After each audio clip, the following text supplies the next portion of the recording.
بسم الله الرحمن الرحيم. الحمد لله رب العالمين والصلاة والسلام على رسول الله صلى الله عليه وسلم. ummadaha hormaray waxay ku kala hormaraan hadba sida shakhsiyaadka ummadaas ay ka kooban tahay ay u dhaqmaan. waxaan ka hadlaynaa maantay shakhsiga saameynta uu ku leeyahay horumarka iyo dib u dhaca ummadda uu ka mid yahay. qof walba oo naga mid ah waxa uu yahay qof ima horumarka qayb ka ah ama dib u dhaca qayb ka ah. maanta waxaan ka hadlaynaa sidee qof walba oo naga mid ah uu u noqon karaa xubin horumarka qayb oga ah, annagoo u kala saarayna saddex wax ama saddex qaybood. qaybta koowaad oo ah in qof walba oo naga mid ah horumarka uu qayb oga qaato si ficil ah ama si hiil iyo hooba ah. wadada aad qashinka ka leexiso, qof wadada kaaga soo horbaxaya aad salaanto, hadal wanaagsan oo tiraahdo, qof wanaag samaynayo aad aragtid oo ku dhiirigelisid, iyo waxa la midka ah.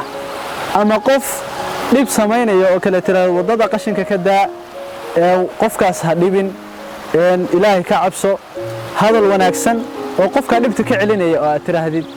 waxaad ka mid tahay qaybta koowaad oo ugu sarreysa oo ah qof walba oo naga mid ah inuu ka qayb qaato horumarka ummadda si hiil iyo hoob ah. qaybta labaad waa qof walba oo naga mid ah hadduusan qaybta koowaad awoodin inuu qaybta labaad iska laalaadiyo. waxaana weeye in qofku uu si af ah u taageero wixii wanaaga. haddii sawir wanaagsan oo waddanka Facebook la soo galay inaad share tiraahdo, haddii qof qoraal soo galiyay aad tiraahdo ma sha Allah hadal fiican baa soo galisay, haddii qof fikrad fiican keena aad ku dhiirigelisid iyo wixii la midka ah, in aad qayb ka mid noqotid horumarka dadka noqonay qof taageera. waayo qof walba oo horumarkeena wuxuu ku baraariyaa taageero uu ka helay ummadda ay khusayso mawduucaas. tan saddexaad waxa weeye in qof walba naga mid ah uu qaybtaas ka mid noqdo haddii uusan labada qaybood oo koowaad uusan ka mid noqon karin, oo ah haddii aadan horumarka hiil iyo hoo aad uga qayb qaadan karin ama aadan af ku taageeri karin, in aadan dhibta qayb ka noqon.